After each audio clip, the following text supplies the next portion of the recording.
Participants, may I have your attention, please? Good afternoon, everyone, members of the House.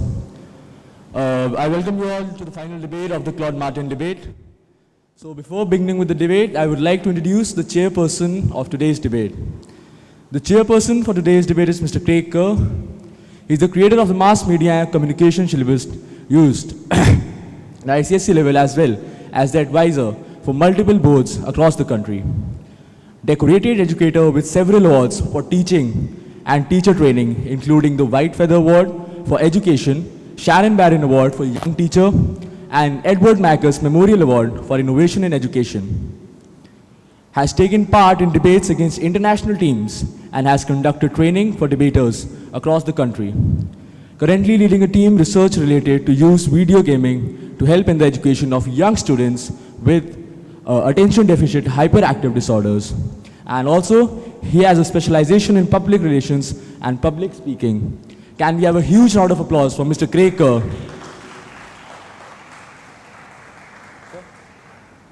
Thank you very much.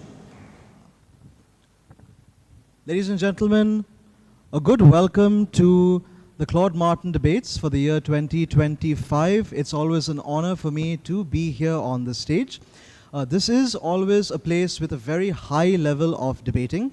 We've had 16 schools come to us over the course of the week.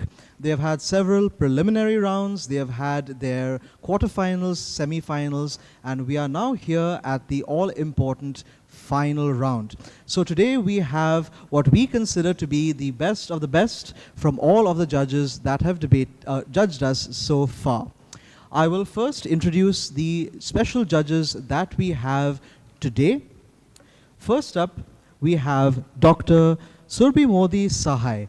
Dr. Surbhi Modi Sahai, everyone, is the founder of CLAT Possible, India's leading test prep brand in law, with a presence in 14 cities across the country. She has received multiple prestigious awards, including the Economic Times Entrepreneurs Award for EdTech and the Ficky Flow Award for Urban Entrepreneurship in Education. An academic trailblazer, her PhD thesis is the first comprehensive study on Vishal Bhardwaj's Shakespearean trilogy in Indian cinema. Let's give her a huge round of applause. Ma'am, if you could stand up so they could see who you are. And if you are interested in law, you know who to catch for today. Next up, we have Mr. Narendra Pal with a strong academic foundation in science from Lucknow Christian Degree College and an MBA from Jaipuria Institute of Management. With a dynamic and diverse career spanning over 24 years, he has held leadership positions in renowned organizations across the financial services, IT, and publishing sectors. His corporate journey includes his roles such as marketing manager, branch head at prominent institutions including ICICI, Kotak, and various others, in addition to his corporate career. He has had the privilege of teaching science and mathematics at esteemed institutions across the city and has done all this for several years. Let's have a huge round of applause for Sir here today, a true educationist, and will be able to explain to us later on about the various aspects that he's had. Last but not the least, Mrs. CA Vasudha Jain. Vasudha Jain is the founder of Pratibha Wealth, a Lucknow-based wealth management firm that currently is managing more than 200 families across 16 countries with over 250 crores of assets. She has more than 15 years of experience across various fields such as investment and portfolio management, tax planning and optimization, retirement planning, financial literacy, business succession planning, and the list goes on. She is a prominent speaker at numerous workshops and seminars, both online and offline, organized by the Institute of Chartered Accounting in India. Thank you, ma'am, for being here today. Ladies and gentlemen, if you want your money in safe hands, you know exactly who to come to. Now, there are, of course, a couple of more very important people here today. And of course, I speak of our teams. So ladies and gentlemen, we'll have our teams coming up as I call upon them, proposing the motion we have our first finalist, St. James's School, Kolkata. Could we have you come up on stage?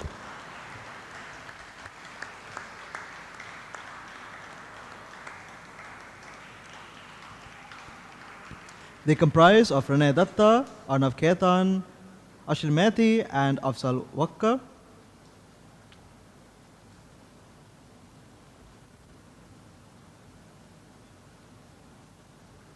And opposing the motion, ladies and gentlemen, we have Le Martiniere College. They are represented by Atharv Jain, Manasvi Prakash Srivastava, Devrat Tilak, and Krish Srivastav.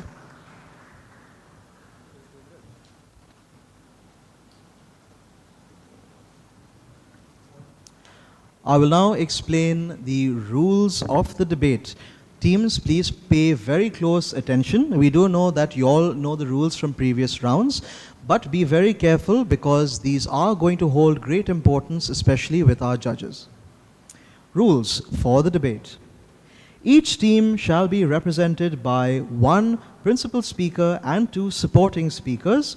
The fourth speaker shall function in the role of a reserve speaker. However, the fourth speaker will be allowed to ask rebuttal questions for this debate. All right? Each principal speaker shall be allowed, this is principal, i.e. the first speaker only. Principal speaker shall be allowed a time of 5 minutes, that is 4 plus 1 minutes each, to put forward their arguments. The two supporting speakers from each side will be given 4 minutes, that is broken up into 3 plus 1, to speak. They will, however, take no part in the summing up that happens at the end. They can only help the principal speaker by giving the speaker points to be used during the sum up. After all speakers have presented the argument, the principal speaker of each team shall be given 4 minutes, that is 3 plus 1 minutes, to sum up the arguments of the team. The principal speaker of side opposition shall sum up first. No questions shall be permitted on these specific speeches. A warning bell will be rung 1 minute before the time is up for each speaker. The final bell shall be rung when the time is up. So teams, please note, judges will not listen to anything beyond that final bell. So if you speak beyond that, you are A, wasting your time, and B, remember, there are points rather for impression of team. So please do keep your final statements crisp and within time. Okay? At the end of each speech, except the summing up speech, a period of 2 minutes shall be allotted to each speaker for rebuttal to answer questions by members of the opposing team. The questions shall be asked by a show of hands, which shall be addressed by me, the chairperson. So for this, 2 minutes of reply time will only be the time to reply. We do not consider the question time. However, teams, rebuttals are questions. Please do not give out new points or tell us interesting life stories. We'd like to keep the questions as short as possible, within 2 or 3 sentences maximum. All right? The questions must be confined to the substance of the speech that immediately precedes each rebuttal, therefore no cross-questioning. A maximum of 2 questions may be asked. Cross-questioning shall not be permitted. That means you may not ask a question based on the answer of a previous rebuttal question. Only the time taken to answer the question shall be taken into account. The questions themselves shall not be included in the 2 minutes allotted for rebuttal. Since marks shall be provided for the questions asked by the opposing team, the quality of the questions shall be taken into account. All right? This will be in your overall team quality component. All questions must be addressed by a show of hands. The fourth speaker of each team will put forward additional arguments upon the conclusion of the overall summing up and shall have a maximum time of 3 minutes. The speaker does not need to use all 4 minutes, but 4 minutes is maximum. All right? At this point in time, I will also be asking the judges to retire for their tabulation. If time permits, we shall also have an open house where I will take a few people from the audience for questions. We will line them up on either side and we will come one by one, but it is as per time permission. All right? Speakers shall be permitted the use of reference or prompt cards and may refer to notes. However, continuous reading shall be penalized. So please be very careful of this. Exceeding the time limit may be penalized, so it is the discretion of the judges. Please do be careful. Marks allotted shall be as follows. Content, 20 points. Delivery, 5 points. Refutation, 5 points. Summing up by the opening speaker, 10 points. And overall impression of the team shall be 10 points as well. Okay, so this is our general idea of our components.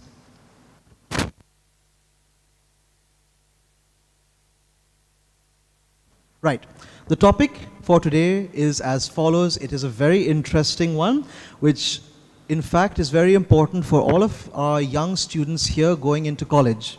It is, college education is overrated in today's skill-based economy. I'll say that again. College education is overrated in today's skill-based economy. All right? With that, I will call upon the first speaker of side proposition to come up and give forth his arguments. Before we begin, let us just check. Can we have the bell, please? Let's hit it a little harder. Teams can hear the bell. A bell will be rung 1 minute prior and 1 minute end.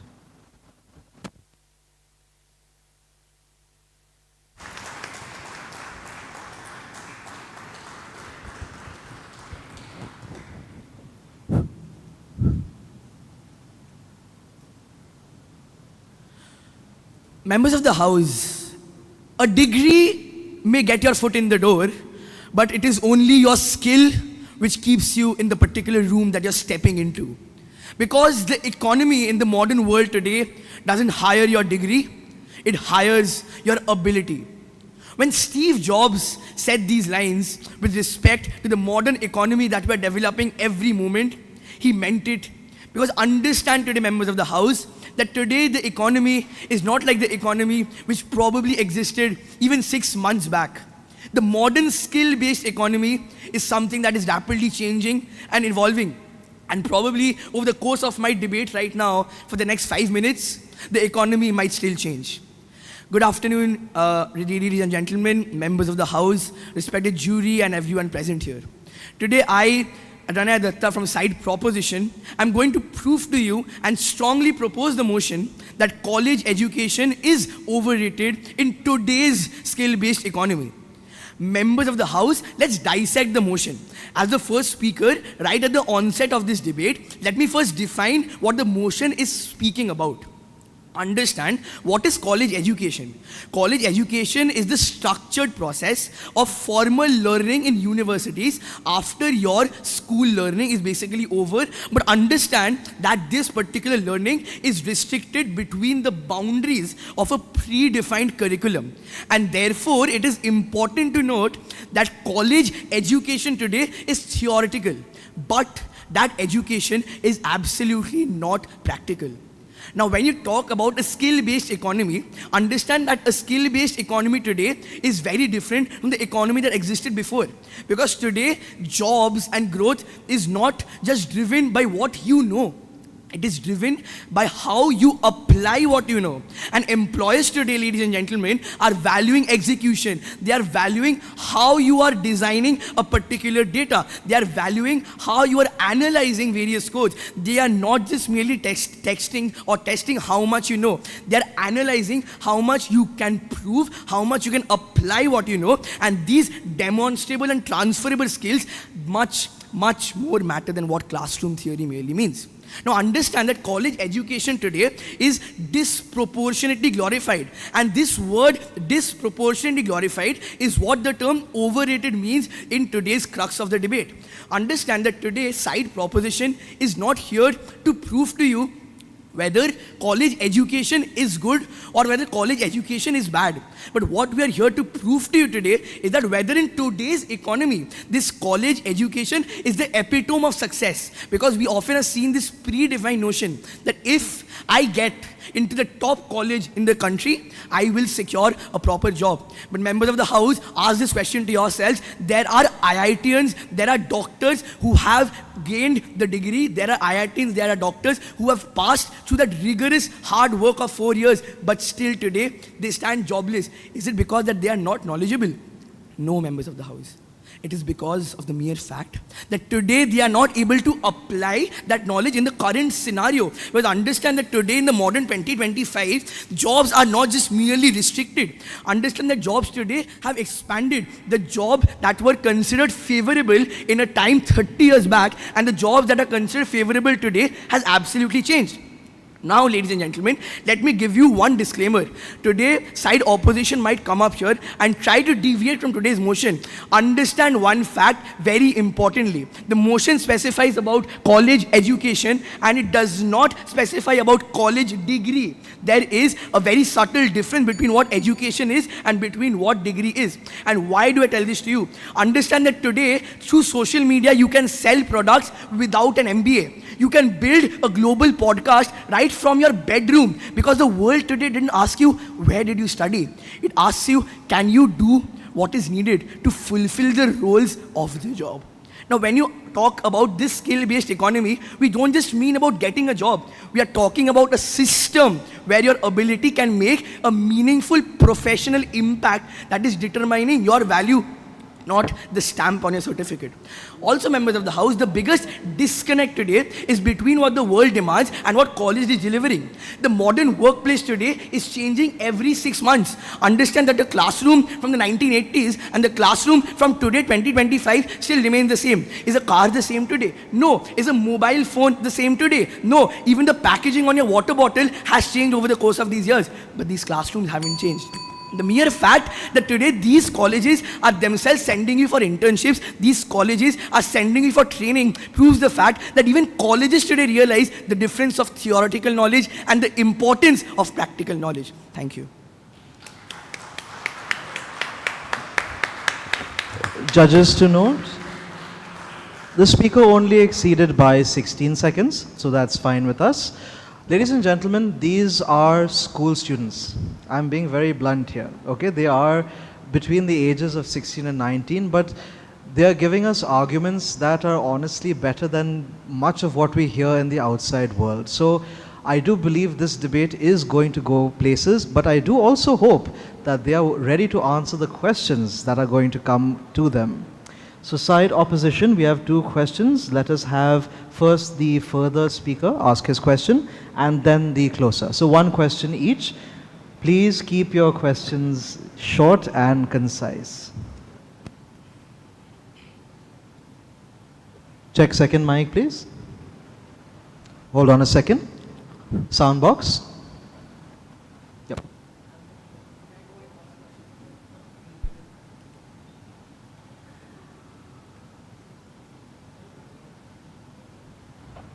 Hello, am I audible? Yeah. Go ahead. So don't you think, with the due permission of the chairperson, Speaker, don't you think that you have refuted your entire stance as first you said that these colleges have a predefined curriculum, but then you refuted your stance by saying the colleges send students for internships and have projects, which is opposite to the nature of what you said first. Kindly clarify. Thank you for this question, sir. Sir, colleges today are imparting you academical education. They are not imparting you education as a whole. Understand that the crux of education is something that begins from the moment I stepped foot on earth. The moment I took my first breath on planet earth, I was being educated. Probably the fact that today the speaker asked me a question, I have become more educated. But have I become more academically educated? No. The mere fact that colleges today realize that you need to go beyond that predefined curriculum does not refute my entire stance at all. I mentioned that colleges have a predefined curriculum which restricts you to the formal academic education. But considering the fact that today there are people who need to go beyond their limits, there are people who need to go beyond this line of professionalism that has been drawn. This boundary is something that you need to jump over. That is why colleges today are not doing it themselves. They are hiring particular organizations. They are working in collaboration networks with enterprises because they know that it will be these enterprises, it will be these internships that is not a part of the college. Internship is part of an enterprise from outside. It will be that enterprise, that internship, which demands you the skills that you need to apply that theoretical knowledge practically. Thank you. We have a second question, but before we go into that, I'll just remind both teams, please do refer to each other as speakers, okay? No you, I, he, whatever, as speakers, all right? Thank you. Second question.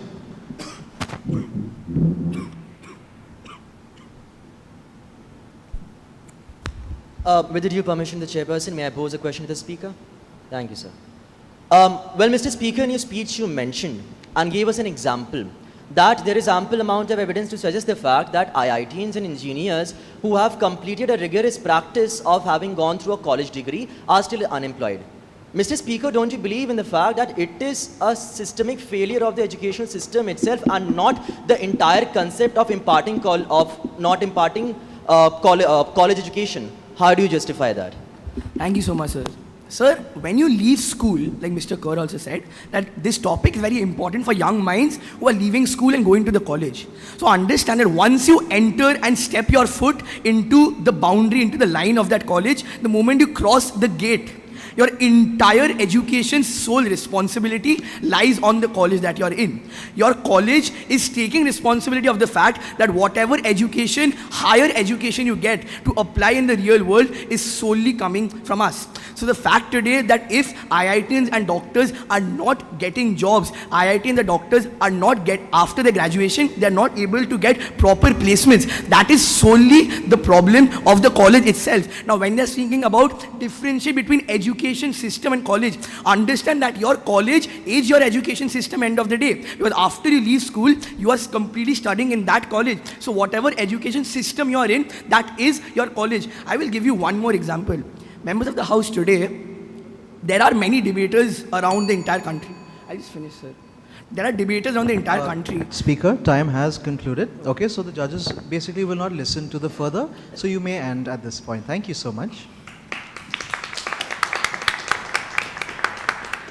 So we've had, honestly, quite an impressive start to today's debate. Let's hope that this continues. I'm pretty sure it will, seeing the previous rounds of how the debate's been going. But we will now call upon first speaker, principal speaker of side opposition to the podium.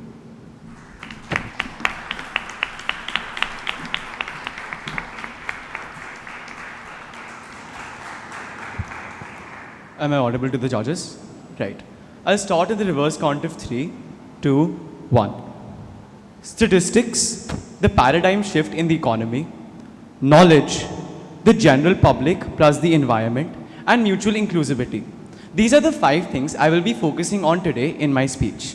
With that said, good morning ladies and gentlemen, members of the House. As the first speaker of side opposition today, I consider it my prerogative to first tell you about some words of the topic. Let's first understand the word overrated. Understand that this topic talks about the globe. So when you talk about generalizing a word called overrated, that is simply not possible. Imagine in a country like Somalia, a degree from any college holds such immense value. Like a degree of engineering in Somalia has immense value. Or in India, a degree of law is important for me to be a practicing lawyer, so it holds a lot of value. How can someone which holds such immense value be possibly overrated? Now, let me clarify the definition of college. College is not only an institution, it is an environment, it is a platform which formalizes higher education. That is the real definition of a college. With that said, now let me direct your attention back to the very 5 words I started with. Let's talk about some statistics. Let's take India as an example because we have a population of 1.4 billion and it's a good crucible for the world. Understand that in India, the people who are skilled but do not have degrees are more in number but contribute proportionately less to the economy, since the topic clearly leads economy today.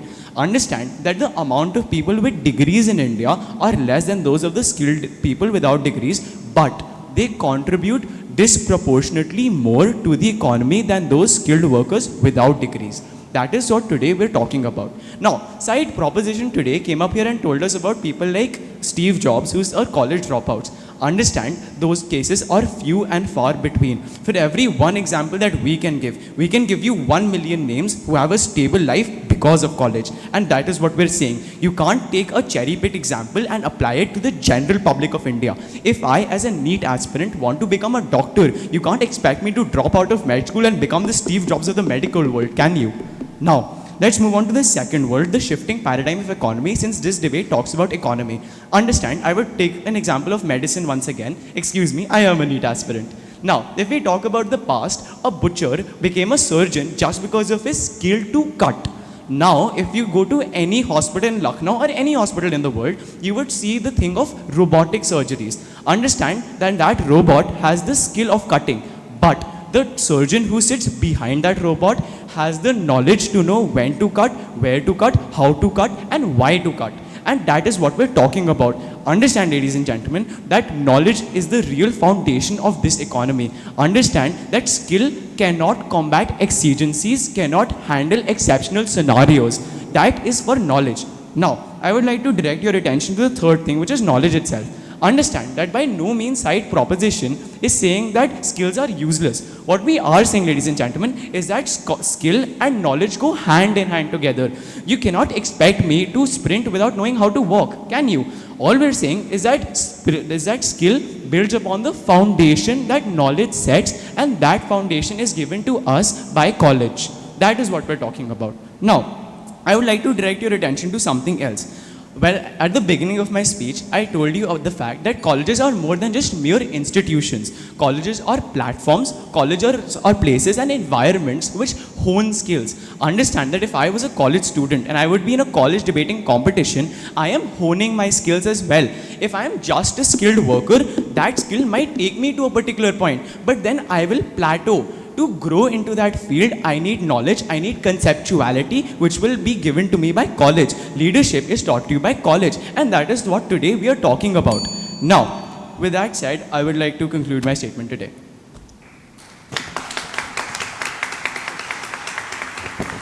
The speaker was well within his time limit. We will now open it to side proposition for questions. We have one question. Please go ahead. Please kindly check the mic. Yes, it is. And remember, questions will be short, no added debates during the questions. Thank you. With the permission of the chairperson, I would like to ask a question.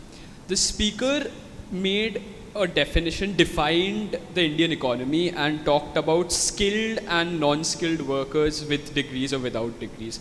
A simple question, how does he define and differentiate between skilled and non-skilled workers? Thank you so much for the question, Speaker. With the due permission of the chairperson, may I answer that? Speaker, if you were listening to my speech carefully, I never said unskilled. I said skilled with degrees and skilled without degrees. Now, thank you for the question, as it allows me to elucidate upon this point a little further. Understand something, that if I am a skilled worker without a degree, as I mentioned in my speech, my skills will take me to a particular point and will make me plateau there. According to statistics, a skilled worker without a degree earns approximately 10,000 rupees a month, whereas a skilled worker with a degree earns 20 to 28,000 rupees a month. I ask you, members of the House, I ask you, judges, where does this income disparity come from? It comes, if we really break it down, that skilled workers without a degree just have skill, but skilled workers with a degree have skill plus knowledge, which is the entire basis of our argument today. We are not discounting skills. What we are merely saying is that the foundational knowledge needs to go with the skills, and it is proven by statistics, as I said. Thank you so much for that question, Speaker. Do we have another question? All right, go ahead, Speaker. With the due permission of the chairperson, thank you for your speech, Speaker. Speaker, you mentioned in your speech how today there is a difference between a skilled worker with a degree and a skilled worker without a degree. But understand that the crux of the word economy means you have to consider the majority in the economy. So do you believe that among the majority, everyone today can become a doctor? Considering the majority, everyone today can become an engineer. Are there people without a degree who are also can consider be equally skilled as that of a doctor or an engineer? Thank you. Thank you. Thank you so much for the question, Speaker. With the due permission of the chairperson, may I answer that? Perfect. Now, ladies and gentlemen, once again, this gives me an opportunity to elucidate on my statements a little more. What in my speech, nowhere did I mention that the majority is skilled workers with degrees. What I explicitly said is that the people with degrees and skills, the skilled workers with degree, are in the minority, yes. But since the ambit of today's debate talks about economy in mind, I said they disproportionately contribute to the economy. Let me simplify it for a bit for side proposition here. What I mean that is that despite of being in the minority, these people, these skilled workers with degrees, contribute significantly more to the economy than the skilled workers without degrees. That is what we're saying today. Now, let me elucidate just a little bit further here. Understand, ladies and gentlemen, that what we talk about a degree, that I agree with side proposition here, that the purpose of a college is not to hand you just a degree. It is the years which shape you. It is the environment which shapes you. The degree is the mere outcome of the college. We are talking about colleges as a whole, not just the outcome of the colleges. With that said, thank you so much for your time and attention. Thank you, speakers. So as we thought in the beginning, we're starting off with quite the bang. Speakers from this point onwards, remember, we are now at 3 + 1 minutes for the remaining speakers, second and third speakers, as well as for the summation. Please do remember time, okay? We now move on to second speaker of side proposition to present his arguments.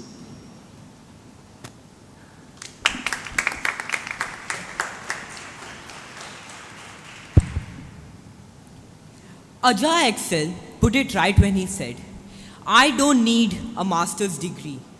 I will simply master that which master degree holders seek after graduation.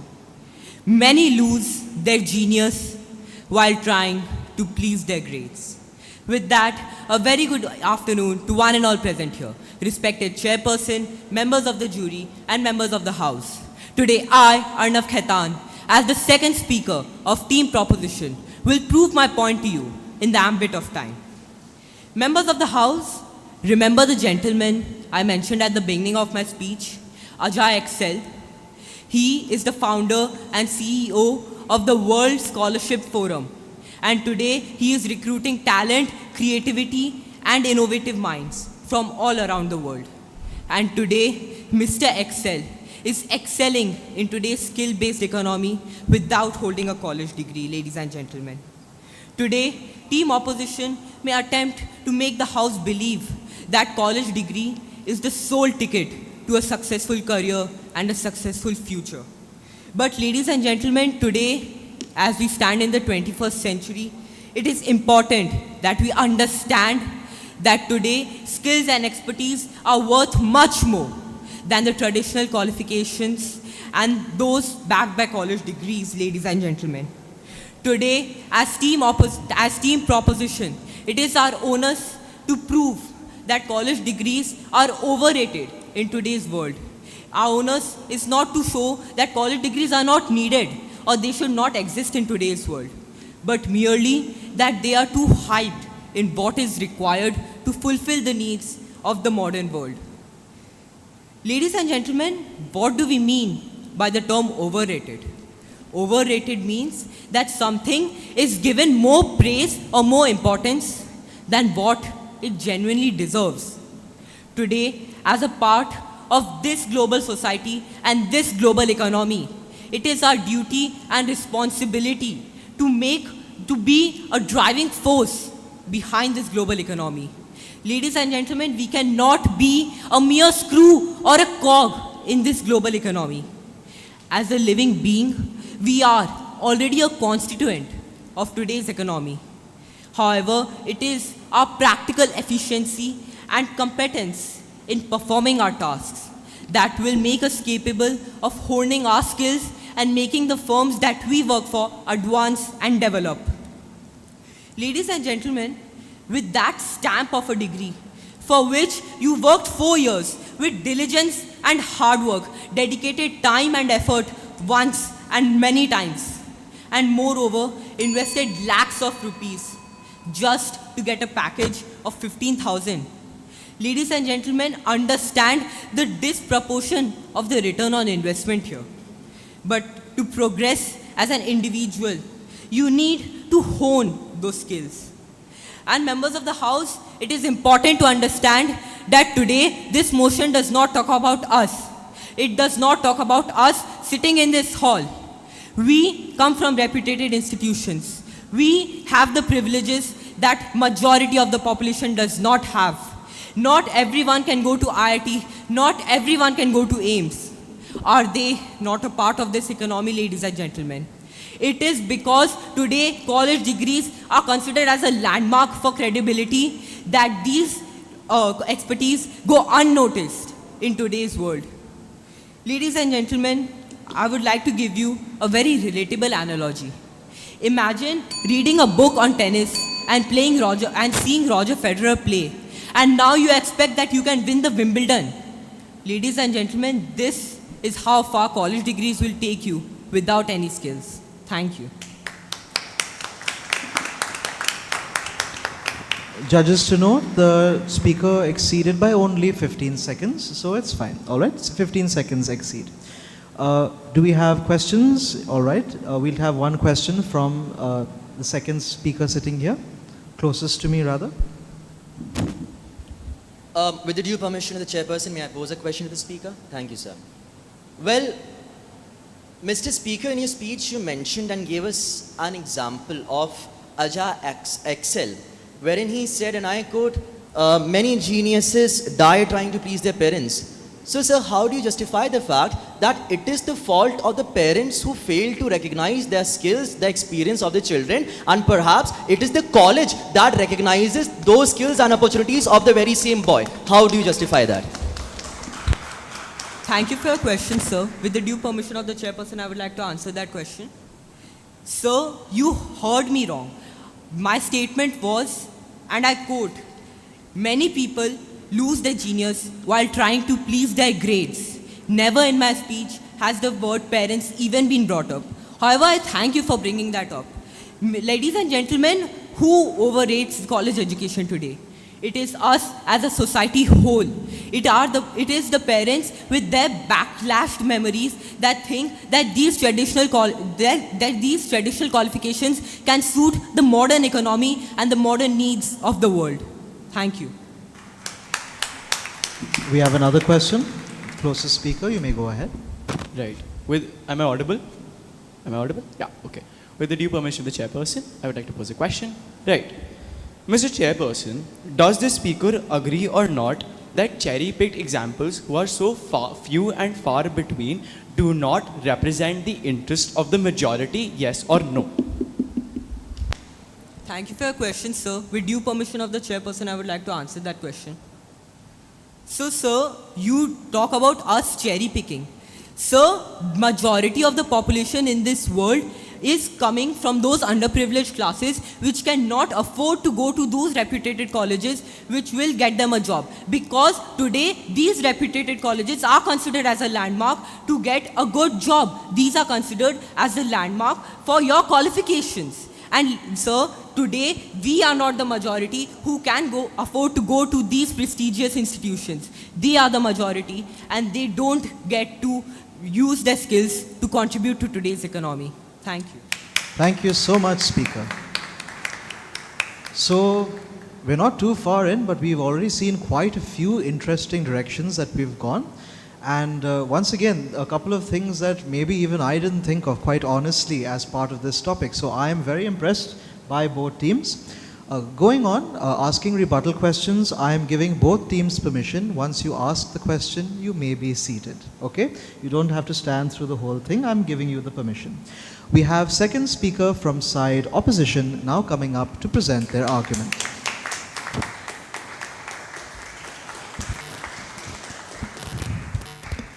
Am I perfectly audible to everyone? I'll be starting on the self count of 3, 2, 1. Members of the House, imagine that you are a person who has never tasted coffee from Starbucks. Then how can you even determine whether that coffee is overhyped or underhyped? Members of the House, the second speaker of side opposition came up here and gave example of a person known as Mr. Excel and said that colleges are hyped. He gave an example of a person who never attended college. How can he even determine without attending college that that particular thing is hyped or overhyped? Members of the House, bringing you back to the topic since the side proposition has completely misinterpreted the topic. The topic here does not speak about whether a person should go for a college or not. We are debating upon that if a person chooses to go to the college, then that move made by him is overhyped or not, or is overrated or not. Members of the House, on that note, a very good morning to everyone. Members of the House, keeping in mind the fact of college dropouts, again, the purpose of college is not degree. That is the outcome of this particular college, the journey that you spend. The perspective of college is about the journey. And in the journey, that is why we are saying that colleges are important, because in the journey of 4-5 years, you earn the skills. Degree is just the outcome. I'll explain how. For example, we are debating right now. The perspective of this debate is to hone our skills. The result is just the outcome, but for them, they've prioritized the result, which is not under the ambit of today's debate. Secondly, members of the House, when we talk about colleges, they talked about skills, that how going to colleges is not very practical in today's time. How do we define college? We define college as a place, as an environment of higher learning. It can be both online as well as offline. Now, none of the speakers gave the reason that why are colleges overrated. I'll give you the reasons that why colleges should be prioritized even in today's time. Members of the House, IIT Madras, which is a very renowned institute in India, has started an online degree in data sciences. That means you don't need to go to the college. You can sit at your home, learn other things. What the other speaker said, that there is other things that you need to learn. He quoted that I am learning and I am getting educated even when I am speaking. So this distance learning is actually promoting it. So will you either stop calling IIT Madras as a college, or has it actually refuted your entire stance? Moving on, members of the House, when we talk about AI, why am I specifically talking about AI? Because the topic says today's skill-based economy, and the principal speaker said that time is changing very fast and we cannot determine the speed by which the economy will change. AI is controlling us in some way or the other. But members of the House, understand, chat GPTing my speech here today is an easy task, but earning money or contributing to economy using AI is a different task, and that is the reason why every college in this world has given or provided a degree with AI, and that is what statistics even says. Secondly, they say that how college degrees are not valuable and how people are unemployed. Understand. Members of the House, let's take an example of laws. There are laws, but laws get violated. Do you remove those laws? No. Similarly, the problem is not with the laws. The problem is not with the concept of college. The problem here is with the implementation. You took the example of India. I'll take the example of the southern part of India, where employment rate is way too higher. They talked about top colleges. Members of the House, this is hypocritic in nature. Why? They're talking about skills. Then they're talking about top colleges. The topic is not about top colleges. If you have the ability or the intent to take skills, then you can acquire the skill even from any college. And this shows that how they have refuted the entire stance. And with this, members of the House, I would like to rest my case, but not my stance. Very proud to oppose. The speaker was well within his time limit. We'll have questions now from side proposition. Right, go ahead. With the due permission of the chairperson, I would like to address a question. Right, the speaker mentioned in his speech that you cannot judge a concept or a thing to be overrated if you have never attended it. Well, in that case, talking about the countless students today who are unemployed and dying from student debt, student loans, don't they also explain college to be overrated? And in that case, isn't it truly showing that society itself is calling college education today as it stands overrated? Thank you so much, sir. Members of the House, did you notice one thing? None of the speakers from side opposition mentioned any specific example of a person. Why? Because the number of people who do not have degree and fall under this trap of not going through college and then becoming unsuccessful is countless. So we cannot actually present you with the numbers. They can give you examples of specific people who have excelled without going to college, but the number of people who have failed is way more, and therefore we cannot quote any names here. Do we have a second question? All right. Thank you very much, Speaker. Thank you, sir. We will now move on to the third speaker of side proposition to present his arguments.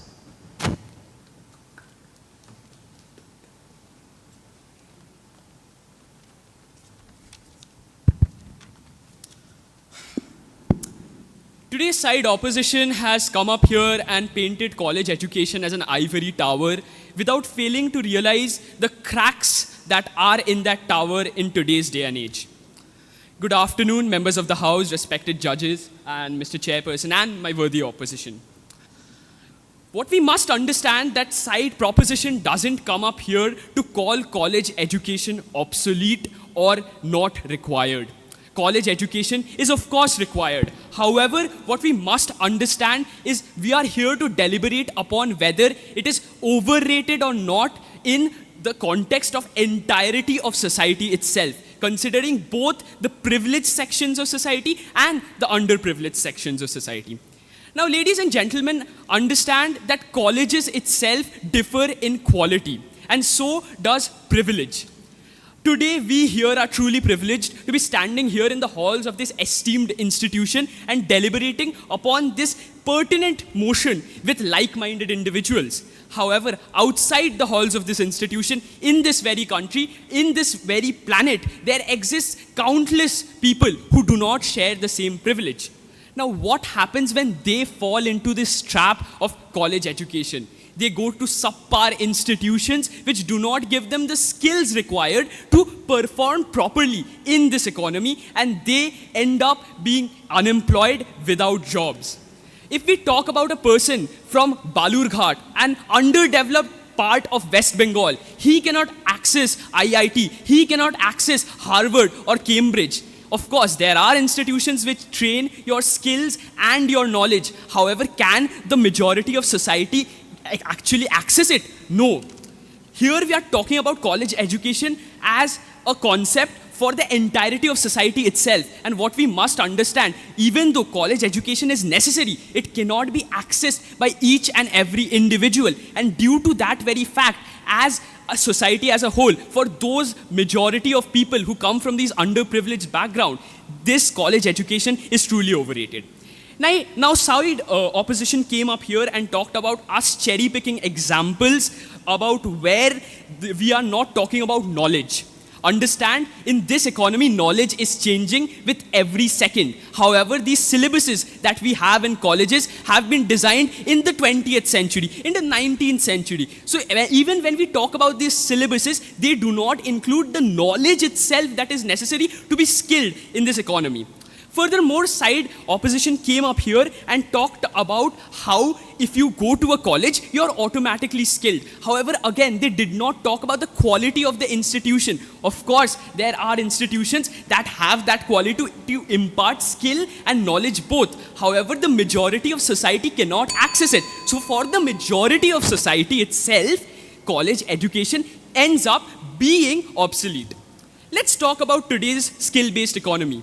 Do we not need electricians? Do we not need plumbers? If we talk about the underprivileged people, if they've trained on their skills to work in these fields, would they not have more success? Would they not be under the burden of student loans that they would have if they went to these colleges? Exactly, that is my point. That is the point of side proposition itself. College education is necessary.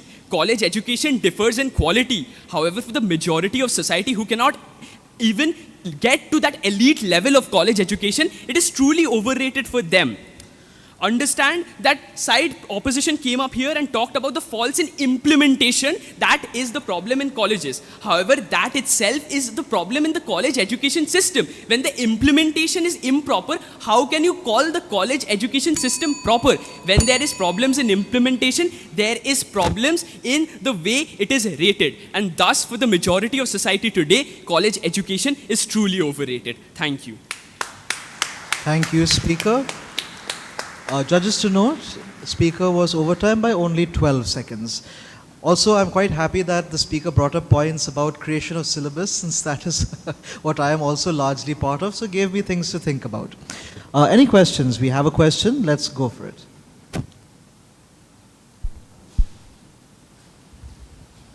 With the due permission of the chairperson, may I pose a question to the Speaker? Thank you, sir.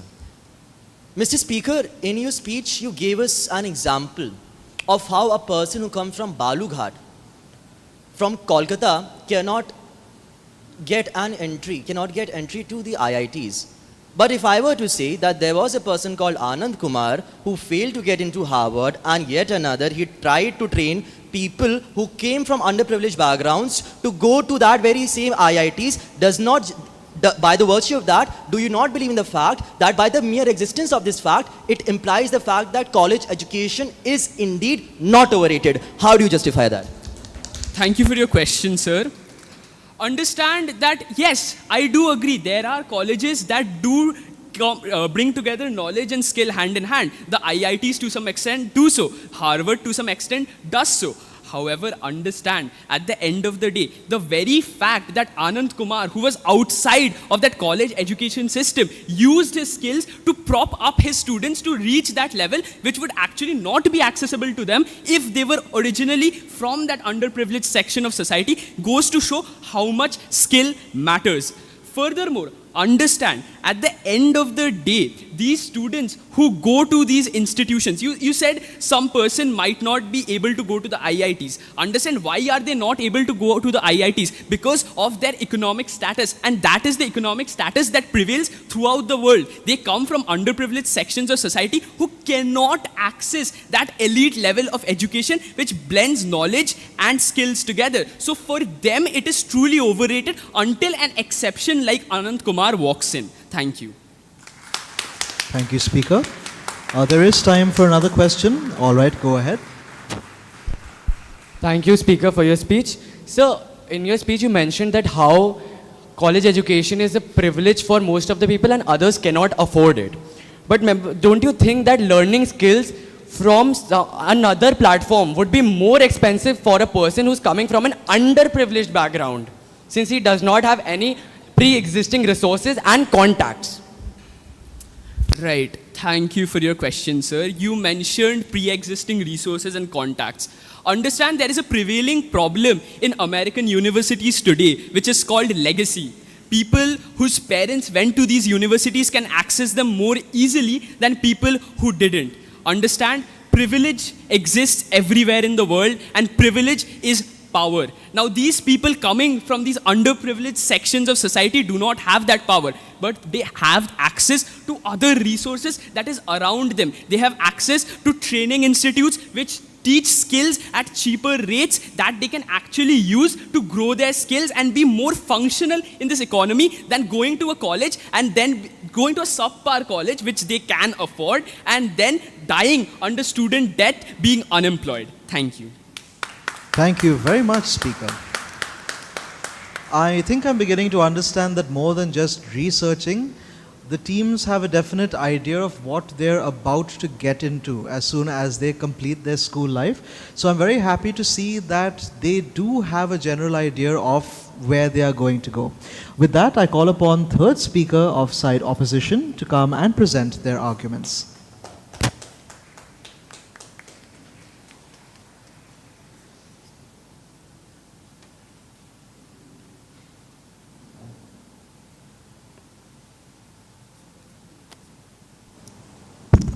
Am I audible?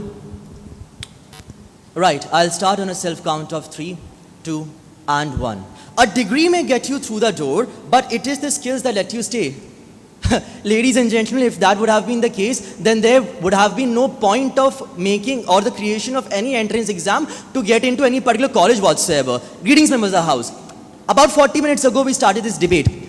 The members of the side proposition today came up here with a burden to prove. A burden which was to prove that college education is indeed overrated. And I want the House to acknowledge the fact that that still remains unproved. Members of the House, first of all, there is a stark difference between the definition given by the first speaker and the second speaker, wherein the first speaker came up and defined overrated as something that has been blown out of proportions, whereas on the very same vein, the second speaker came up here and defined overrated as something that is given importance while neglecting its own merits. Members of the House, first of all, this is where the whole case basically falls, because it was the very burden of proof to define as to what exactly quantifies as overrated. Moving on. Members of the House, first of all, they gave us a very vague example of Aja Excel, maybe the founder of Excel, whose genius wasn't being able to be discovered by their parents, and therefore The very reason why he wasn't able to make it to a good college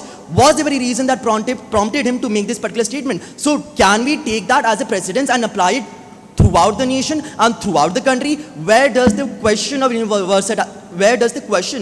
the overall universality stand in this particular case? Members of the House, my first speaker came up here and gave the definition of college as something that is a formalized way of higher learning, whereas their definition of college is something that is only confined to within the walls of an institution. Members of the House, we need to realize the fact that as soon as you step inside into a college, a whole new era begins for you. It is the place where you get access to internships, where you get access to different opportunities. It is the very place where you get to exactly recognize and discover yourself, and not opposed to the very fact that it is confined to the very fact that it limits your ability. Members of the House, college education is something that does not limit your ability, but it further enhances it. Moving on. Members of the House, we also need to take into account a very fallacious argument that has been made by the members of the side proposition today.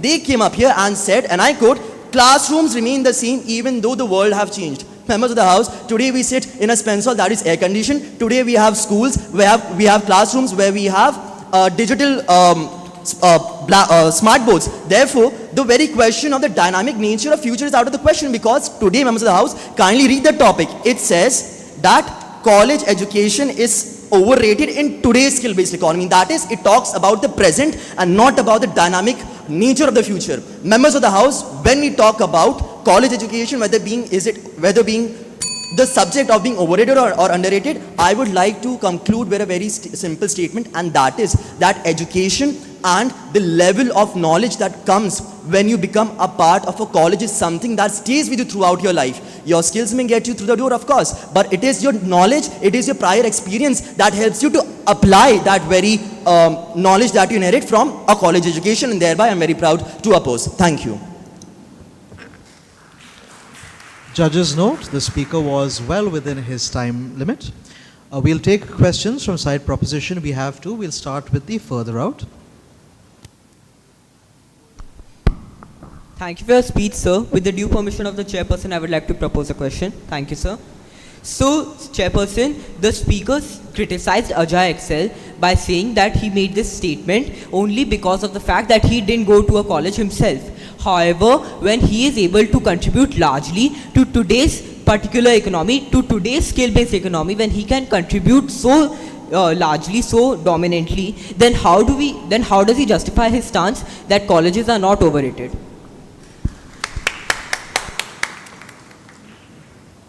Well, with the due permission of the chairperson, may I answer? Thank you, sir.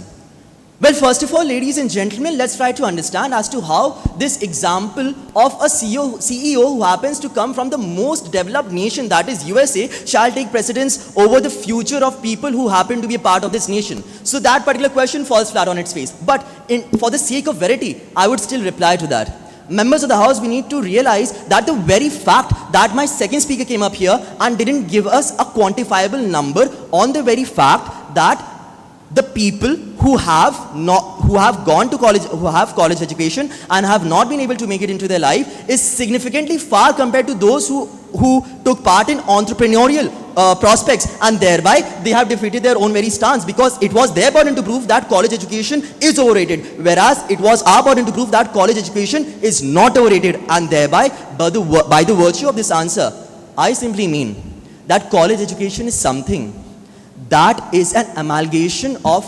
experiences, opportunities, and the personal relationships that you make throughout the entirety of your 5-year course. And that is the very reason why that college education today is not overrated. I hope I've answered your question. We have one more question. Yes, we have time for it. Go ahead. Thank you for your speech, Speaker. With the due permission of the chairperson, I would like to ask a question. Thank you. The speaker described college as an environment which does not limit potential, instead gives access to opportunities that widens one's potential. However, how does he justify colleges being fairly rated when the majority of the world cannot access this environment which would give them access to enlarge their potential, while learning skills would give them a certain edge over that without the consequences? Thank you. With the due permission of the chairperson, may I answer that? Thank you, sir. Well, members of the House, I feel that when I was initially preparing for my arguments, I thought that I was going against St. James College that came from Calcutta, because I thought that they would at least be able to comprehend the burden which they had to prove today. A burden which was that college education is overrated. I don't know how that by the virtue of a college providing you both skills, educational opportunities, internships, and as far as helping you to discover and make further deeper personal relationships, further undermines the very concept of imparting college educations. And I hope I've answered that question of yours. Thank you, sir. Thank you, Speaker. With that, we'll now go into the closing speeches for both the teams. This will be in reverse order, and no rebuttal questions shall be asked at this point. So we will have our principal speaker of side opposition come in first to deliver his closing argument.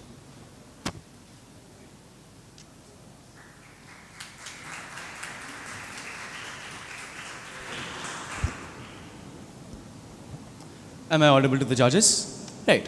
I'll start with the reverse count in 3, 2, 1. Members of the House, since this is the sum-up speech, allow me to summarize today's debate. First, one of the speakers of side proposition came up here and said that this economy is now relying on analysis and application. We completely agree. We just have one question. How will you analyze or apply your knowledge if you don't have the foundational knowledge and the conceptual clarity in the first place? Do you expect me to analyze something just because I have the raw skills in that field? Of course not. You expect me to analyze, you expect me to apply knowledge when I have the conceptual clarity of how something works. Now, understand, ladies and gentlemen, when we talk about today's topic, we talk about colleges as a cumulative concept. Side proposition cannot come here, cannot single out individual top institutions of the West and say, oh look, they have a system of legacy, so therefore the accessibility is impacted. That is not under the ambit of today's debate. Today, all we're talking about is that whether college education is overrated or not in today's economy. As I mentioned at the starting of my speech, the majority of the people in India at least who have access, who are skilled workers with a degree contribute disproportionately more to the economy, and I would like to repeat that. Now, let me start off with something else. They talked about joblessness. Understand, joblessness is a direct result of systemic implementation failure, not a failure of the concept on which colleges are based on. And since today, once again, we're deliberating on the concept, I would like to point out that side proposition is trying to sidestep the very ambit of today's debate. Now, let me talk to you about something else. When we talk about accessibility, once again, they're sidestepping the concept of colleges as a whole. They're creating this divide between the poor and the rich. It is not about the poor and the rich. It is about the concept, and it is about the opportunities given to a person attending that college. It is about saying with definitivity that a person who is going to college will get opportunities, will get internships. I'll give you an example. Right now, ladies and gentlemen, this economy is evolving. We understand that. And the new thing in today's world is AI. Understand, colleges are now offering AI integrated courses. Isn't that the testament that colleges are evolving too? Isn't that the testament that colleges are moving forward too? Isn't this the testament to the very concept that college revolves with the economy to contribute to the economy? That is what we're saying today, ladies and gentlemen. Understand that debates are not won by drawing clear divisions in the concept of things. It is they're won by understanding the topic as a cumulative whole. When we talk about colleges being overrated or not, we're simply talking about the majority of people attending colleges getting access to opportunities, internships, experiences, because understand, colleges cannot be, you can't justify yourself and just say colleges is just an institution. It is not just an institution, ladies and gentlemen, an environment and a platform, and that is what side opposition today is saying. Today we came up here and told you about statistics. Today we came up here and told you about knowledge. Today we came up and told you about honing skills. We never today in our speech said that skills are unimportant. We just said colleges supplement skills, and that is the ambit of side opposition today. Since colleges supplement skill, and according to side proposition, skills are so important, how can you possibly say that colleges are overrated? They have contradicted their stance themselves. Look, colleges complement and compound skills. And what compounds these? Colleges. They are the institutions that have been established keeping this concept of higher education in mind. And that is why today, ladies and gentlemen, as a member of side opposition, I stand here proudly saying that colleges are not overrated, because the very word overrated cannot be said in the global paradigm. What something that might be overrated to me might not be overrated to you, but to the majority, that thing is not overrated. Therefore, side opposition proudly concludes that college education is not overrated in today's economy. With that said, I rest my case but not my stance. Very proud to oppose. Judges to note, speaker exceeded by only 14 seconds, so we'll keep that of note. Final opening speaker of side proposition will come up for the final closing argument for the day.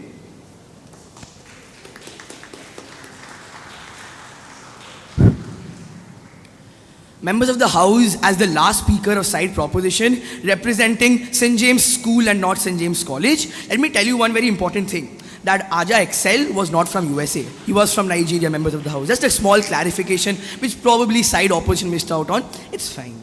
Coming to the sum up of what side proposition wants to tell you. Members of the House, today they tell us that a doctor is becoming when a doctor gets a particular degree from a particular MBBS, he is settled. According to them, one degree signifies lifelong direction. Two things. When you talk about entrance exam, they said you get one entrance exam, you are clear. Understand how many people get? Less than 7% get entrance exam clearance, which proves the fact that that is not the sole responsibility. Secondly, today, if you become a doctor and you are completely settled, why are engineers turning into consultant, members of the House? Why are doctors preparing for UPSC? Leave that. Why are chartered accountants today opening cafes, members of the House? Why are physics graduates today becoming entrepreneurs, members of the House? Why are MBA people today becoming influencers, members of the House? Members of the House, one more very important fact. I have seen that MBA graduates are apparently considered to be very good speakers. But you know, a basic, low-earning salesman has more conviction, and his ability to debate is probably better than the best debater in the entire country. Understand that he never went into a college, but the skill that he possesses is more than any other person in that particular field. They mentioned about important fact that today people with degrees contribute significantly more. Today if my mic stops working, probably a skilled electrical engineer will take time because he knows too much, but probably a skilled electrician will fix this problem in 2 minutes. And that exactly proves how you can not say anyone contributing significantly more or anyone contributing significantly less. They speak about how education is only the sole factor of economy.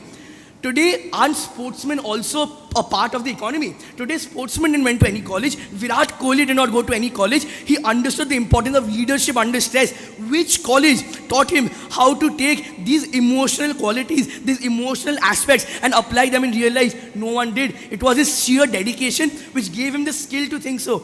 Members of the House, one more very important fact which side opposition today mentioned is that today colleges give you the platform for everything that you need. How many people are able to access that college, members of the House? Today understand that the majority of India is a rural backward area where most of the people live in a third world economy. In a third world economy, you have to understand that today when they speak about, why does the motion say skill-based economy, members of the House? Because they believe that a job is what defines economy. Understand there are two types of jobs. One is a skill-based job, one is a norm-based job. A norm-based job is what defines economy. A skill-based job is what defines skilled economy. And that is the entire crux of today's motion right in front of your screen. Members of the House, throughout this entire Claude Martin debate, it's been a very good run for us. This is probably the last speech of the entire debate. I will give you something to ponder upon even after you go. Today, I stand before you representing my alma mater in this prestigious Claude Martin debate. But understand that today, the fact that my school is an esteemed institution will not define the fate of today's debate. Understand that today, the judges that are present in front of us are so skilled that it is not their degrees which will help judge us. It is their skill in debating which will help us judge them. Are they debaters? No. Are they debaters? Do they have any course in debating? No. But they have applied that skill. They have learned that skill through education, not from any college, but from everywhere around you. And that proves the fact that the fate of this Claude Martin debate hosted by Lamartine College, Lucknow, depends on the skill which the judges have, depends on the skill which side opposition have, and depends on the skill which today every school was able to provide to you. With that, Members of the House, I would like to end by saying that this Claude Martin debate really taught me many things. And it taught me how to define a skill-based economy, and it taught me how to differentiate between economy and skill-based economy, something which probably side opposition slightly needs to work on. Thank you.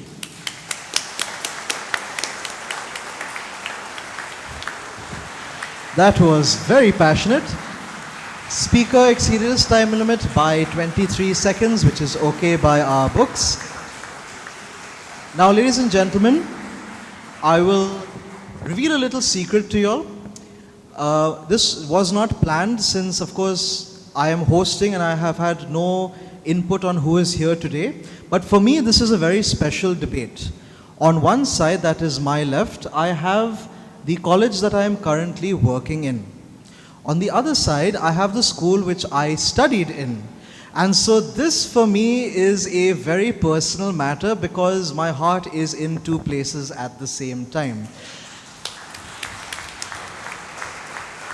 And what makes it even better is the fiery performance by both sides means that even now as a speaker, I cannot decide on my own who was better. Honestly, ladies and gentlemen, let's have a huge round of applause. These two teams have really brought something to the table. Now, I will be calling up the fourth speakers to come and give their arguments as well. Don't worry, I'll give you the time for that. You will have up to 4 minutes, okay? Up to 4 minutes. You don't have to use the whole time, but 4 minutes is your maximum. After that, I will open it out to the house for arguments. We will choose a select number because I can see quite a lot of people who want to come in. We'll have members of our core group help us with that. We will first give preference, and I am saying this quite bluntly, preference to our outside teams, okay? They don't have as much a chance as everyone else here to come and speak at this venue. So for those who want to speak on the podium, give their points. We will open the open house to outside teams first, and then if time permits, we will have students of our own school coming up, and we will keep it to students. I know we might have escorts, etc., who might also want to speak. Trust me, I am dying to say a whole lot. I have the advantage, I am speaker, so I can speak at the end, but we leave it to our students for the time being. I will ask our three judges to temporarily retire into the waiting room where they were originally, tabulate the scores, and then come back with that oh so important result. So ma'am is there to help you all move towards the waiting room. We'll just wait for that. Yes, teams kindly rise as our judges move in.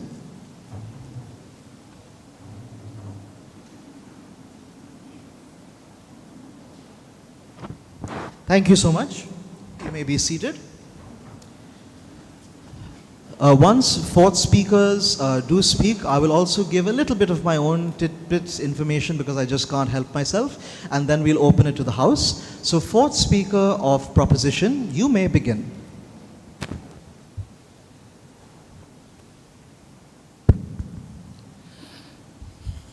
So good afternoon, respected chairperson, members of the jury who are not present here, and this lovely audience.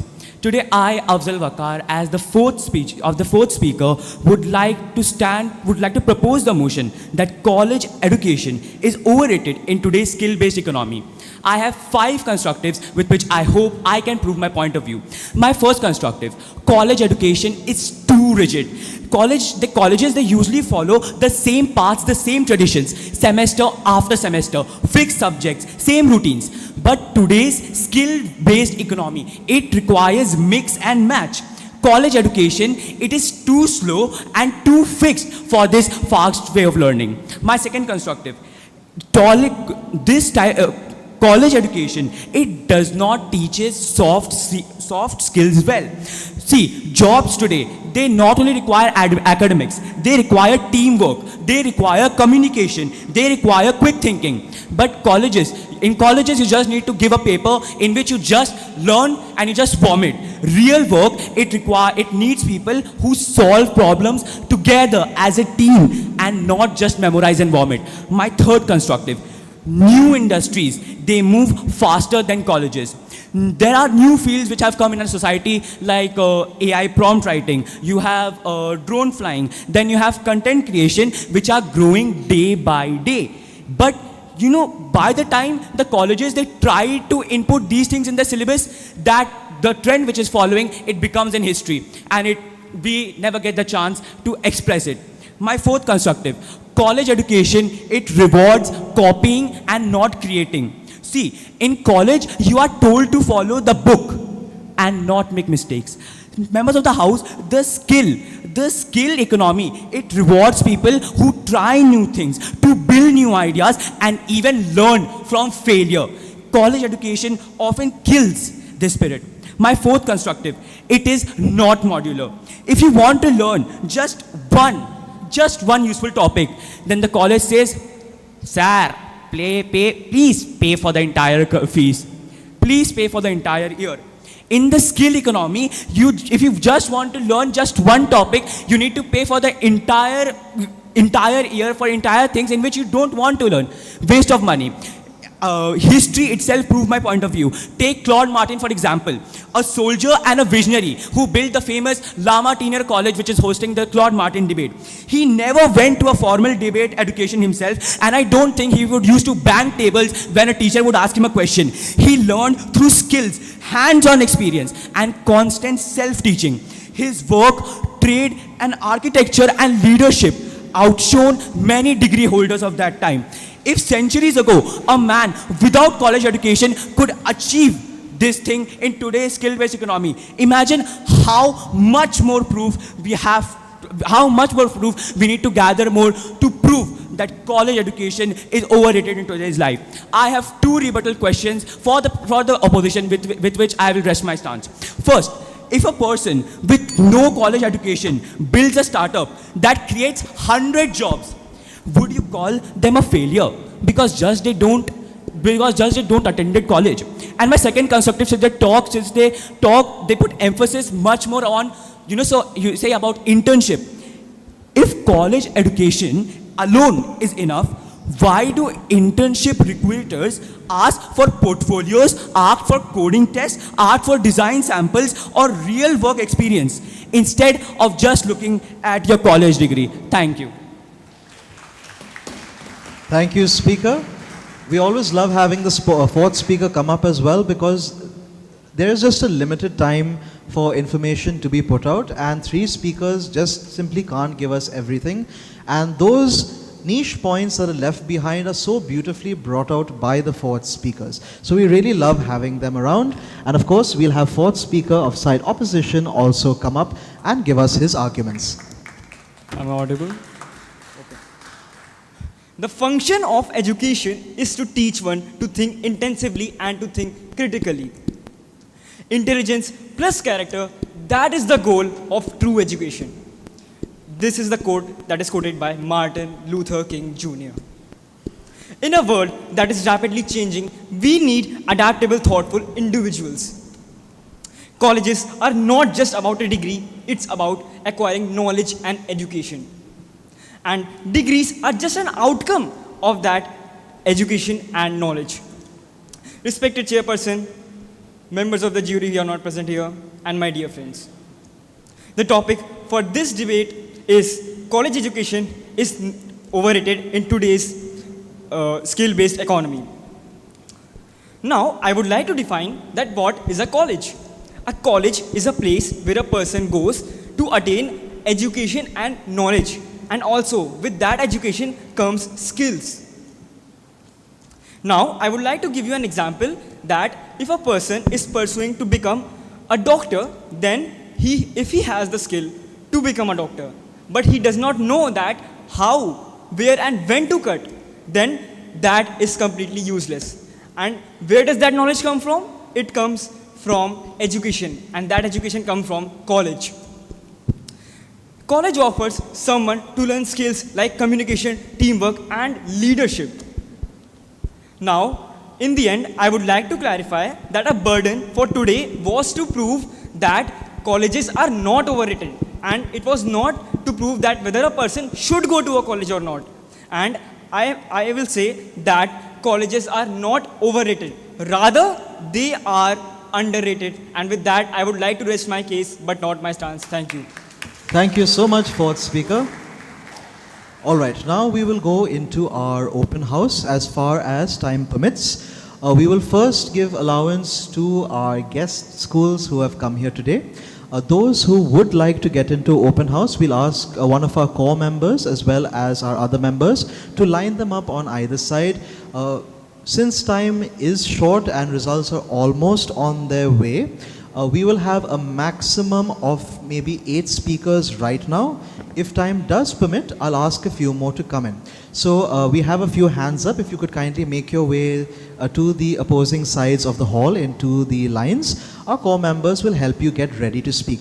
While that is happening, I will bring out some interesting things that I did find during the debate.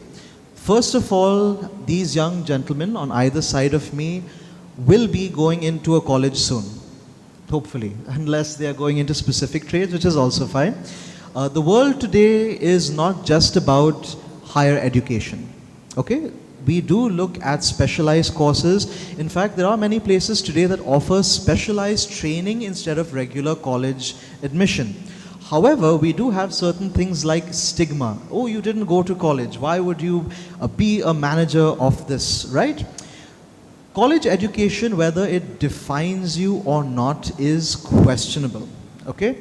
Today we have AI, which is taking away many of our basic jobs, clerical jobs, okay, accounting jobs, all these various things. Colleges are integrating with AI. Colleges are evolving to use new systems. We have education at home.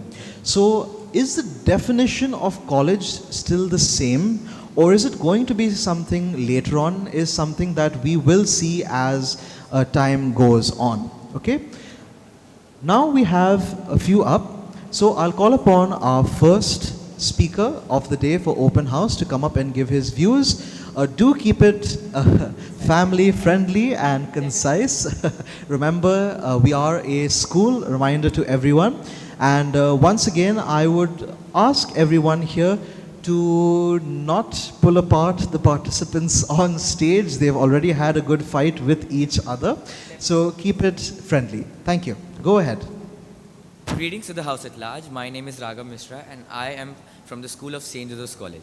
I would not waste the time of the members of the house and I would only define what was left by both the side proposition and the side opposition. What the side proposition failed to understand is the quintessential term being used in today's debate topic, that is being skilled.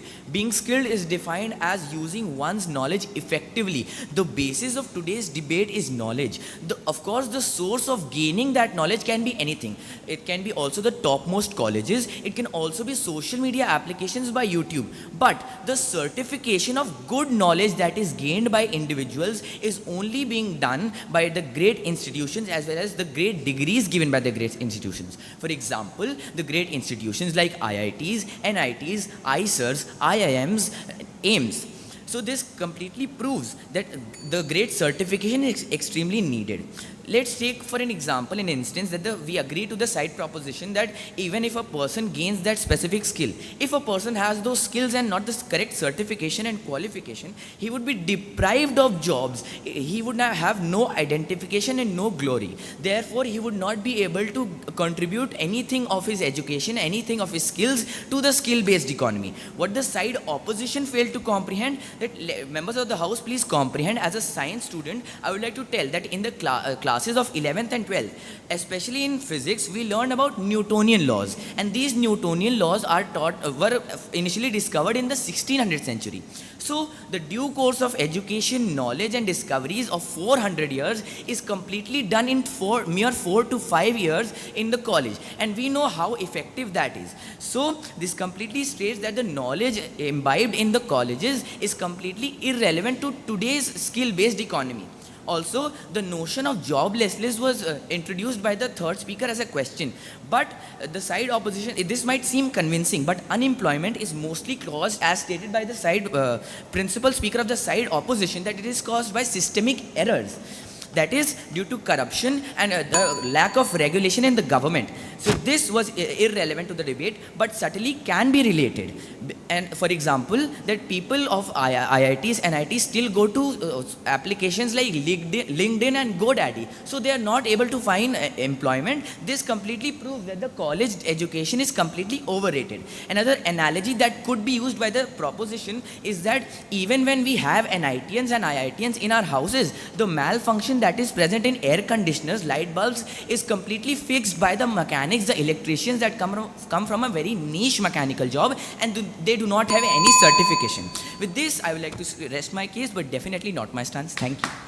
And a very good point indeed brought up. A person might be trained without college, but honestly, how can you trust them unless they have the certification that comes with it? Very good point brought up. Thank you. Go ahead. Second speaker for open house.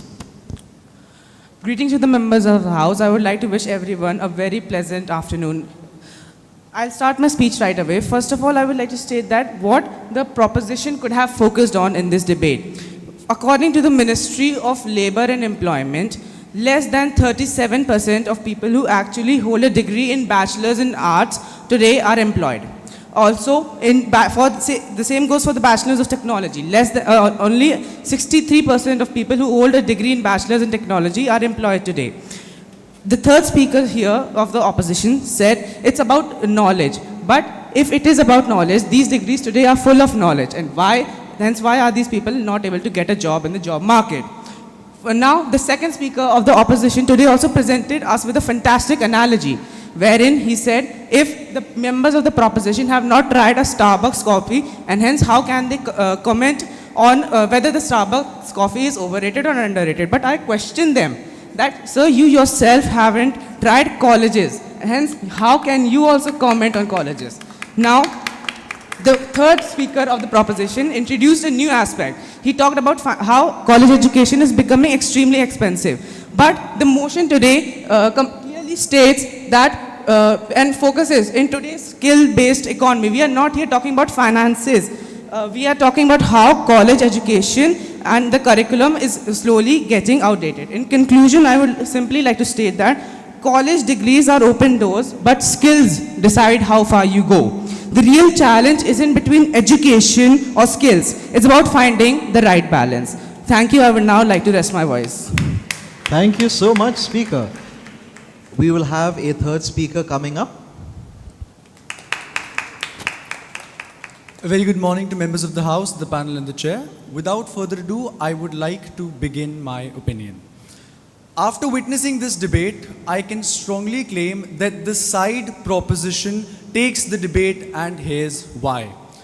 Up until the second speakers of both sides had concluded, in my opinion, the debate was pretty neck to neck.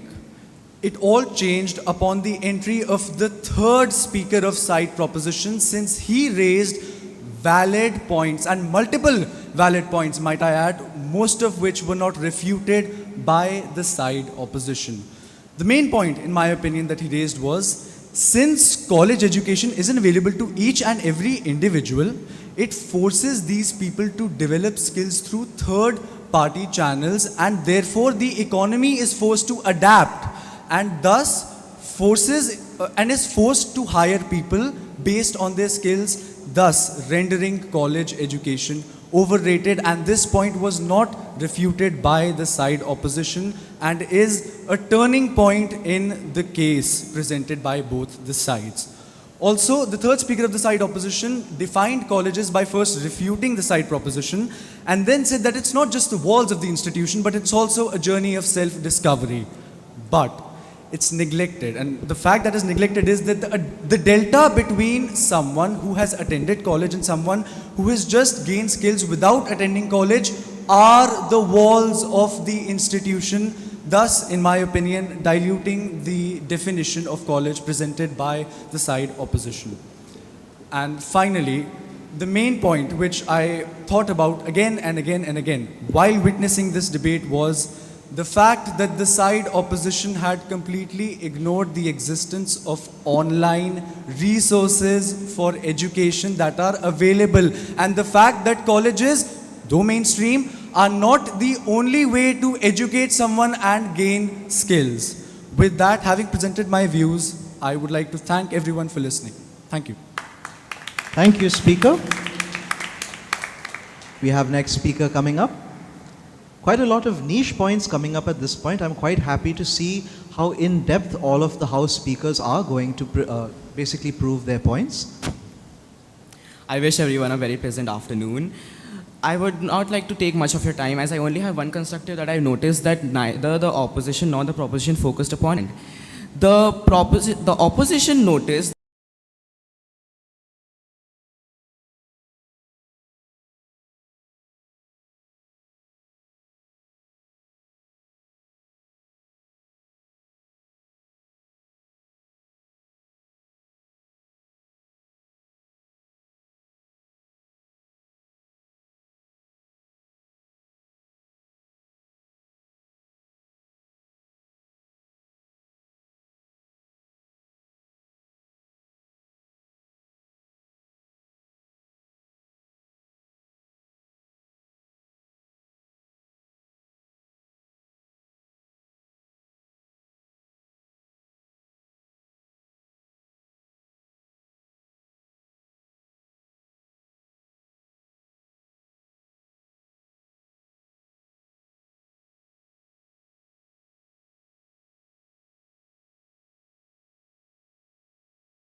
define college to be a wordless collection of wordless lectures.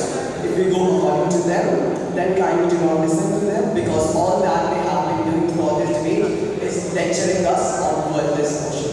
Thank you so much. All right, ladies and gentlemen, the big moment is here. The results are in.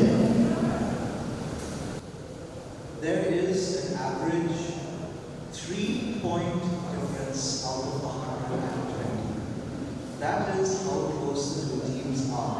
Let's have a huge round of applause. I don't think as close a debate will ever happen anytime soon. To make matters a little more complicated, best speaker, there are two of them, goes to Ashwil Mehta of Side Proposition. I am so sorry if I am butchering your name. Please forgive me. And Atharv Jain of Side Opposition. You may be seated. What made it probably more complicated is that most of the ranks are tight between the two teams. The difference comes down to one rank, which is where the 3 points comes from.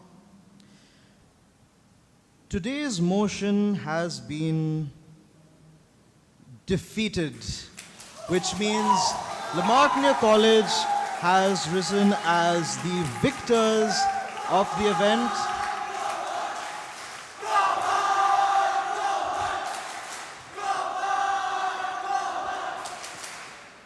Thank you very much, boys. Again, 3 points means it could have gone either way in this case. Now, before we go ahead to congratulate both the teams, I will first ask, we have had 3 very important people here. And we have the standing joke for years and years that these are the poor 3 people who have been forced to listen to the whole thing for today. So we thank our judges and we have something for them. We'll ask our principal, Mr. Everett, to kindly give away a small token of appreciation for a huge duty done for us today. So first of all, for Ma'am Vasudha Jain, thank you so much, ma'am. You have all right, first being given out to Mr. Narendra Pal, to CA Vasudha Jain,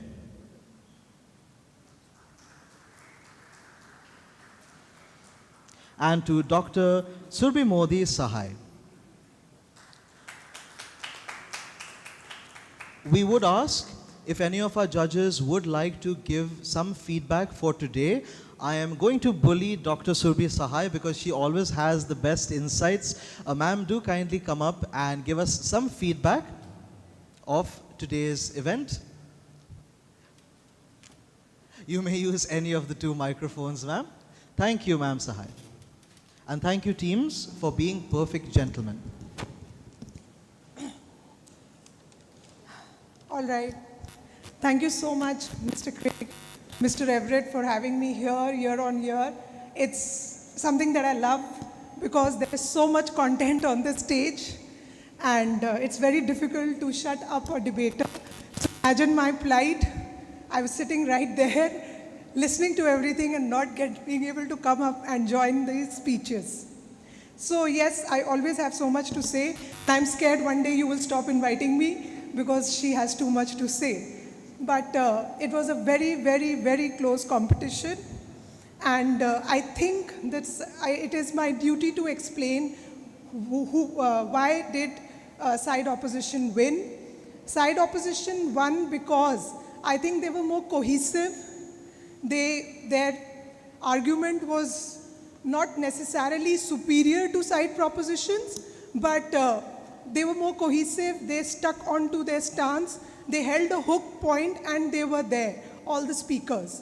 And somewhere I felt side proposition lacked that cohesion, and that hook point was slightly missing in the middle speeches. Of course, it was picked up by the last speaker very cleverly. I really, really liked the clever use of defining both the keywords by both the teams. And I just wish side proposition, I kept waiting for them, to find that hook and not fall into rhetoric. So rather than making it overly rhetorical, you should have stuck to that definition and done just some justice to the principal speaker. And the principal speaker could have done the same justice to his stance in the summing up. Because I was really waiting for you to get back to your hook point, on access, which was beautifully started by you, and then it lost its way along. So never ever fall for rhetoric, never ever fall for the trap of being too argumentative or too clever. It's enjoyable, but then remember to go back to that hook. Remember to go back to your original argument. So, of course, you don't raise your voice, you improve your argument, but you did not raise your voice, but just going into, witticisms, maybe, where you lose your way. So that was just slightly missing, as I said. So the cohesion was something that got team opposition the win today. So everything was so good about you, and you were very devious, you were very clever. We have to be on our toes because we teach the likes of you in our classroom. And it was a great pleasure listening to both sides. Mr. Kerr had warned me that the debate is going to be of a very, very high quality because of the initial rounds. So yes, the marking was very strict because you had the onus was on you to keep the level, because the level that was provided by both the principal speakers was very, very high. So if the speakers later on lost their way, we had to be a little strict because someone had to be the winner today. So I really loved how principal speaker opposition was very clever, kept sticking to the hook degree, kept knowledge out of the way, and because that's where the other team was playing.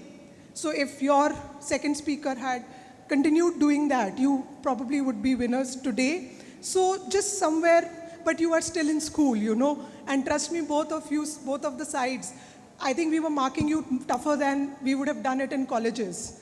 So you are still in school, you have a great, great scale of debating waiting for you in colleges, if you decide to go to colleges again.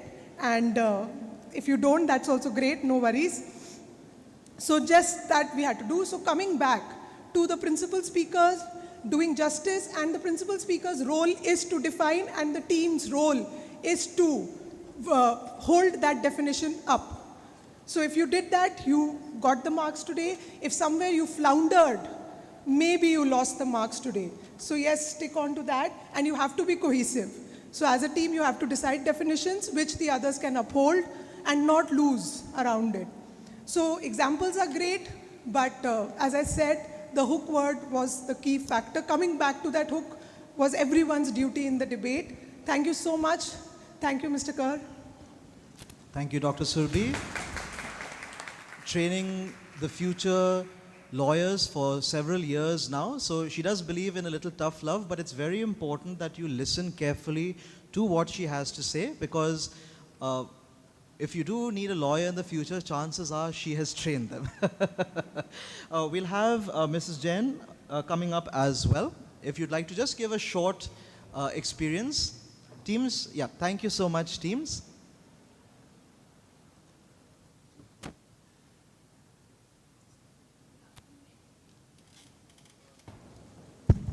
Good afternoon, everybody. It was really, truly an enriching experience for me. Heartfelt congratulations to all the speakers. As a judge, I will want to say that the kind of confidence, the research that you all had done here was simply outstanding. So you all brought something very unique to our table, whether it was your delivery, whether it was your arguments, and even your presence on the stage. To those who won today, enjoy this. To those who don't, please don't take it as a loss. Every time you take a mic, there is something that you learn, and it is an inspiration for you to do better. So today, you've all grown in some way. Okay, thank you once again, and keep debating, keep questioning, and keep growing. Thank you. And finally, we have Mr. Pal to give us our last set of comments for the day.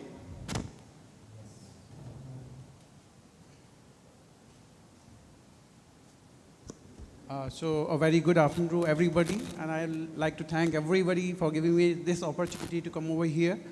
to be very frank, I had been in touch with students since I was in 9th class. I had been teaching since then as a part of my hobby. I had a diversified field of entering into the corporate world, as well as I'm attached with the young students. And I wonder the kind of content, the kind of competition which is growing up day by day, and the young students are coming to that level where we actually wondered. So it is really exciting, it is really wondering, it is, the kind of head to neck competition which is going on over here is enthralling for me also. So I would like to, give congratulations to the winning team, but do not get suppressed or depressed by their winning. You all are at almost the same level. Somehow or another, you should learn from your, where you are lacking behind. And I think best of luck for you people also for the coming, competitions ahead. Thanks a lot to everyone. Thank you so much. Thank you so much, sir. Along with our judges, there were quite a few people who made today possible, so I'd like you all to also be appreciative of them. We have a brilliant core group of students who have looked after the event today, along with their logistics and their various other teams under them. Please keep in mind, this is a training process for our students. Although teachers are quote-unquote head management, we leave everything up to our students to look after everything otherwise, from the paperwork to looking after y'all, to picking you up from the station or the airport. And we have had 16 schools come in. So ladies and gentlemen, our students in the school, our staff who have helped arrange everything deserve a huge round of applause. So I shall ask everyone for that at this moment. And on a personal note, before I close up, Lamartine College, you have won today. I am very happy since you are our team. But St. James, you are 10 times better than what we were in school. And that is coming from me as a debater. I could not be more proud of my alma mater than I am of y'all today. All right? And y'all are runners up. Y'all have beaten so many schools to get to this point, and you have made so much of an impression on us. I am hoping that you come again next year, your teams come again next year and absolutely thrash us, because I know you will, and I hope you invite us for the same. So ladies and gentlemen, one more big round of applause for our two teams here today. I request everyone to stand as I am. Lamartine College, St. James's School, congratulations to both of you.